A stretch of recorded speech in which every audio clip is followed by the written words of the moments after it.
Welcome to the Mind Body Couple podcast. I'm Tanner Murtaugh. And I'm Ann Hampson.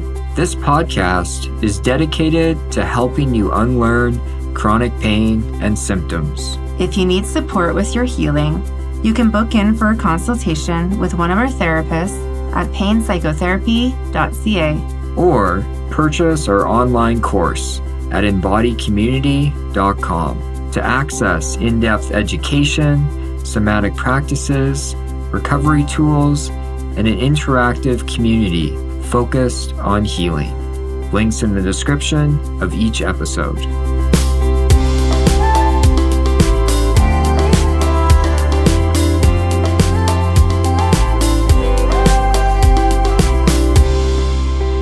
Hi, everyone. Hi, everybody. Welcome back. Welcome back. We Yes. took a week off. Yeah, we got from podcast. I was at a somatic training, Yes. and I was home with our children and animals, many of them all. yeah, you held down the fort. I appreciate that. I did. Did you feel my pain like when we're on our video calls? Or Yeah, I would. Did you sense that? I'd be in bliss, and then I'd like video call and There'd be it- chaos it'd in just our be home. like utter chaos. Kids throwing things. Dogs like freaking out. Yeah. Well, the dog heard my voice. Darla was wondering where I was. Yeah, you like to think that. Yeah. That's what I'm thinking. Yeah. She missed me. Yeah. But it was tough. But we're glad that you're back. There you go. Kind of. Tanner is not as tidy around the house as me, so he brought It's true. some messiness back with him. Yeah. But I bring the support and love. Kind of. I bring the support and love, not the tininess, Somewhat, but I bring the support and love. I in. guess. Yes. You know? Yeah. So that's been our time. That's our time. Yeah. So today's topic, it's hard to face the neuroplastic truth. Ooh, I feel like it is hard, Tanner. You're right. It is hard. Why do you think it's so hard? Well, it's tough. And we're going to talk about, in this episode, really 3 reasons. Yeah. But, as a mind-body community, we sometimes assume that when our clients learn about neuroplastic pain or symptoms, they realize their body's safe, that they should feel this great relief and hopefulness. And I think that can happen, but not commonly. It does happen, and we want to amplify that over time. Yeah. But it can actually be really scary Yes. and really overwhelming. Yeah. And we kind of outlined 3 reasons why we see this to be true. Yes. And because of this, it is hard to face the neuroplastic truth. Yes. It's a catchy title. Oh, good. Good one, Tanner. Throw it in there again. So let's dive into these 3 reasons. Okay. Number 1, the responsibility. Yes. The response, and that makes sense. It's like, okay, if it's not structural and it's neuroplastic, then is the responsibility all on me to change? And that can feel like a lot of pressure. It can. Because for a lot of people, when they have chronic pain, chronic symptoms, the responsibility really falls on the medical system. Yes. Like we go to a surgeon, we go to physical treatments, we see a physician, a physiotherapist, a chiropractor, do some type of medication. And the responsibility is on other people to kind of solve what's going on. Yeah. Now, that can be incredibly frustrating as well. So I do Yes. want to acknowledge that. Yeah. Because people feel helpless in that experience. But then when we come to a mind-body approach, all of a sudden the responsibility shifts. And it shifts onto us, which can be really scary and really overwhelming. Well, and I think once people start realizing, oh, it is neuroplastic or there's a neuroplastic component, then it's this whole new world of now what do I do? And it can kind of dive into this fearful, frustrating, figuring out place as well, lot of fear pressure. And I felt that too, because once I came to believe, my chronic pain is neuroplastic, then, and I was seeing therapists and different things at the time, but I felt like this ownership or this responsibility that it was all on me to figure some of this out. Yeah. And we do our best to support people with this. But there's a lot of reasons that can take place. Well, and I think something that comes to mind for me, Tanner, and I think sometimes why people feel that as well, is also it's not like neuroplastic pain and symptoms aren't talked about widely within the medical field or the community. So I think there's an extra layer of like, oh, this really is all on me because support maybe is limited out there. Yeah, and it's improving over time. Yeah. But there's just such little awareness. Mm-hmm. And I don't even know if it's lack of awareness. I think it's lack of acknowledgement. Mm-hmm. And I think we've built this huge medical system that is a business. Yes. And unfortunately, you know, treating neuroplastic pain by treating the brain and nervous system doesn't fall within that business plan. I know that sounds skeptical, but I think there is that element to that. Yeah. But yeah, it's scary because we feel uncertain after we know our symptoms of neuroplastic of how to exactly we heal. Yes. And that's partly what we support with clients and in our upcoming course. But there's this uncertainty of what do I do now? Yes. And then we can start to blame ourselves. Yes. And I it's not something I hear often is that blame of like, if I had only known earlier about like what was going on.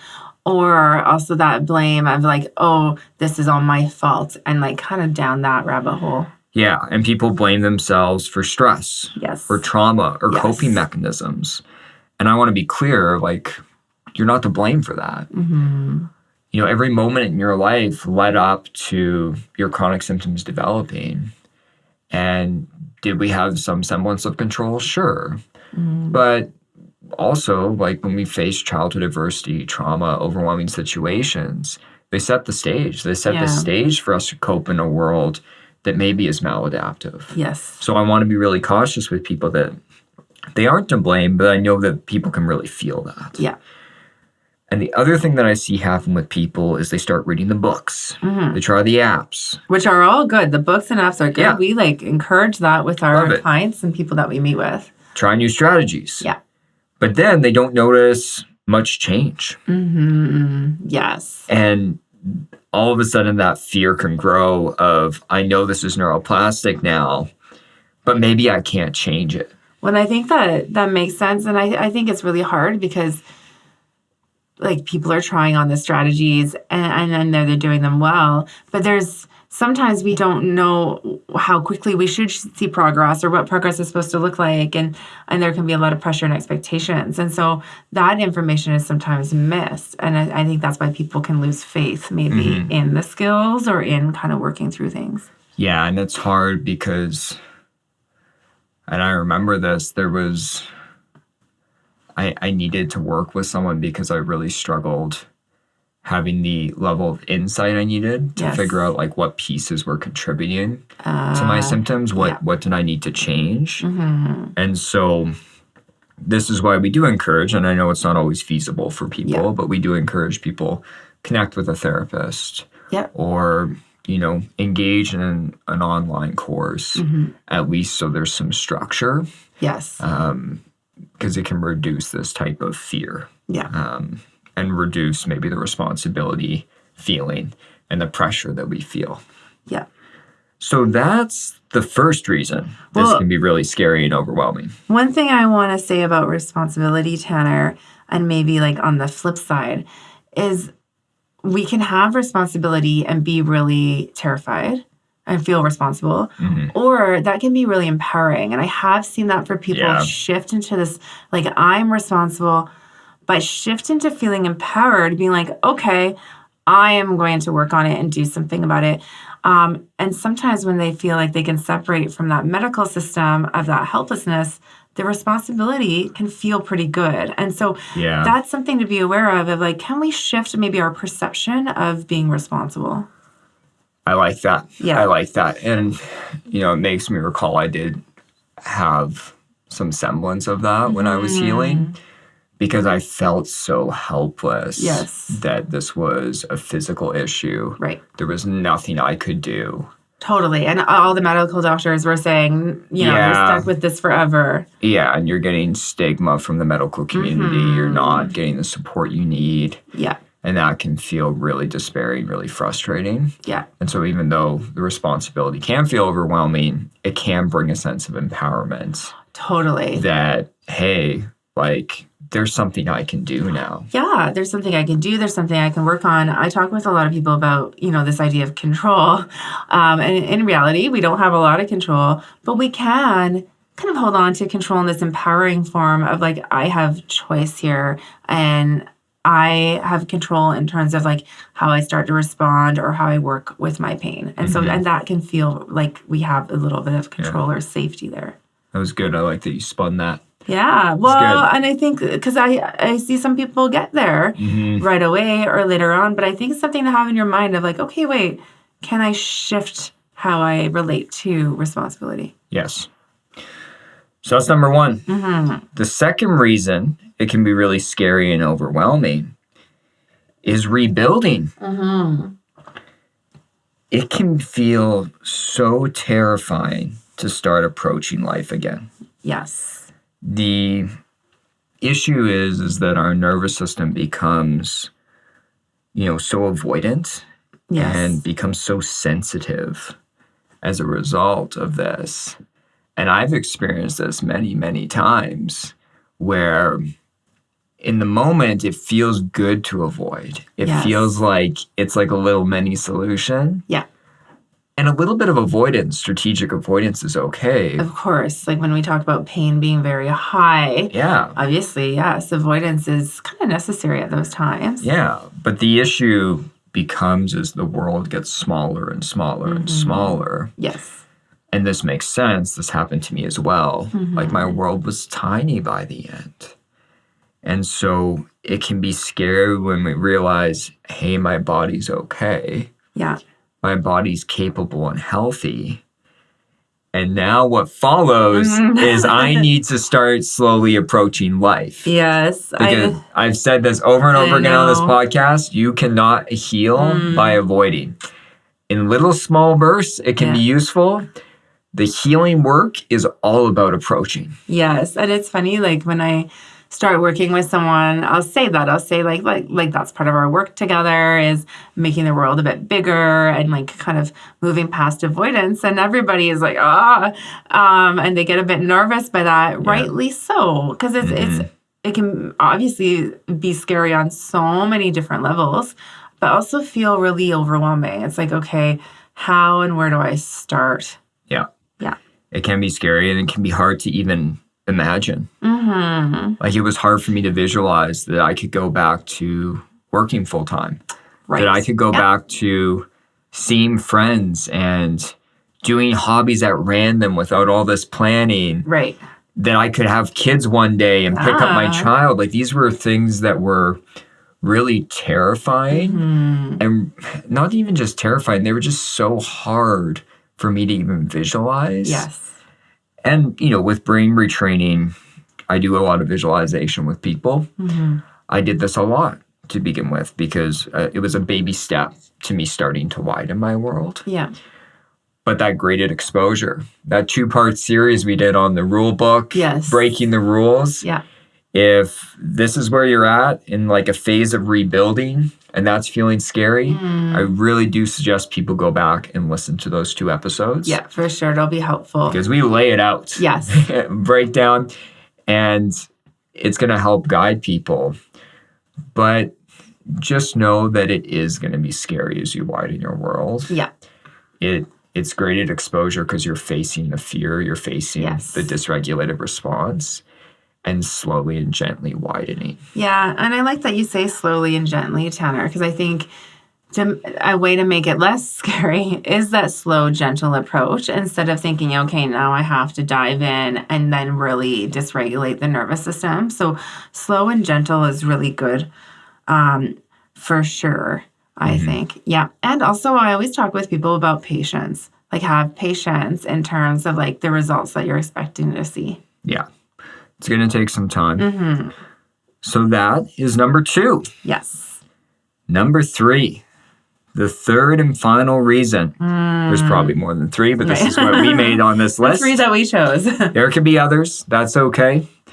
But the third reason it can be scary and overwhelming when we're starting to use this mind-body approach is grief. And I think that goes back to like what we're saying when we talked about responsibility, is sometimes people feel grief that they didn't realize this 10 years ago, 15 years ago, and kind of looking at the loss they've experienced. Yeah. So here's a breakdown. This isn't about any specific client, but this is a general theme that we see when we're working with people. Yeah. So we begin treatment. Yeah. In the first maybe 5 to 7 sessions, we support a person increasing their belief that their symptoms are neuroplastic. They start to change from treating the body to treating the brain and nervous system. They maybe even dive into it a bit. Yeah. That's our hope for people. Yeah. And then they start to use the brain retraining, which reduces the fear, frustration, despair about the sensations they're experiencing.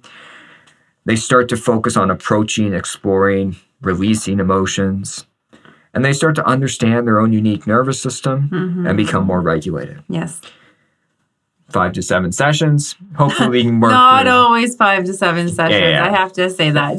We can't really put a number on that. I'm painting a picture here. As time goes on. I'm painting a picture. Okay, sorry. You're interrupting my painting.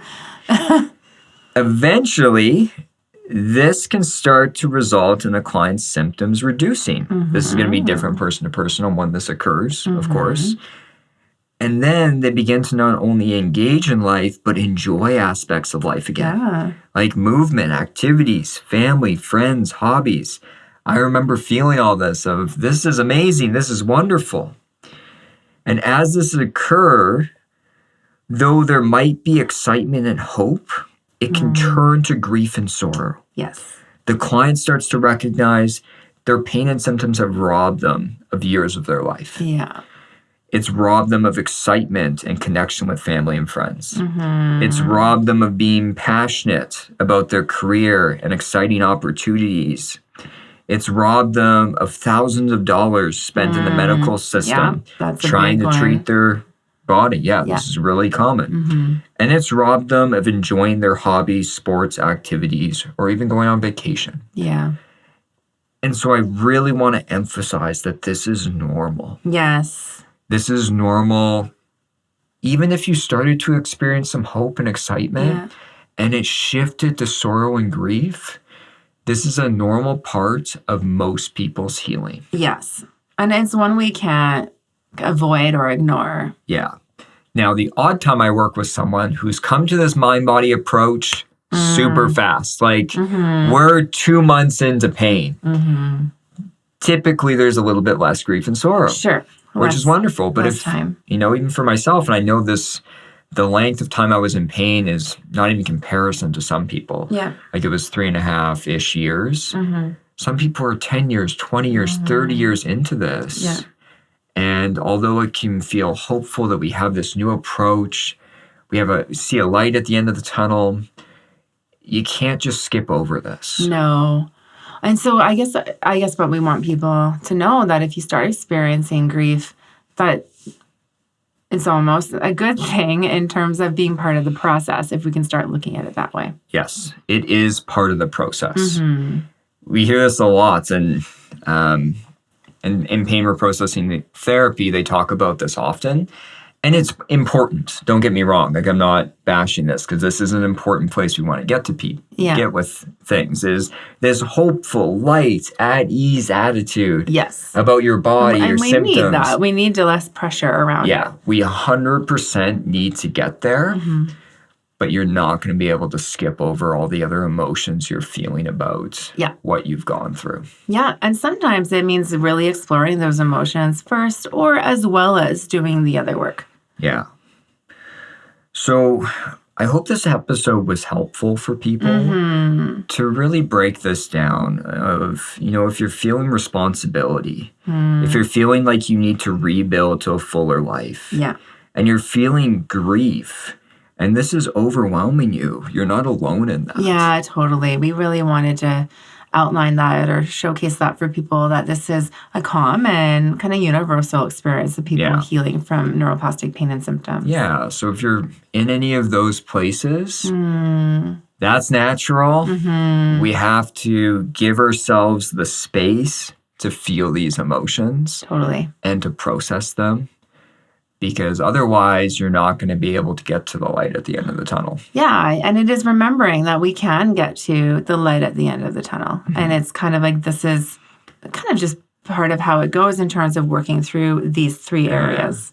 It's part of the process. Part of the process, yeah. Which people, including myself, no one really loves hearing that all the time. But it's important to have understanding of that. Yeah, I'm not saying it's a great part of the process. Or easy part of the process. Yeah, we're not, I didn't love that part as I was healing. Yeah. But I did have to come to understand that this makes sense. Yeah. And I need to work through this to keep progressing. Totally. And knowing, like, back to that empowerment piece, knowing that you can work through this to progress. Yeah. So thank you, everyone, for listening. Thank you for listening. And we'll talk to you next week. Talk to you next week.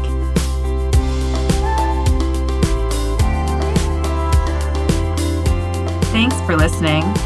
For more free content, check out the links for our YouTube channel, Instagram, and Facebook accounts in the episode description. We wish you all healing.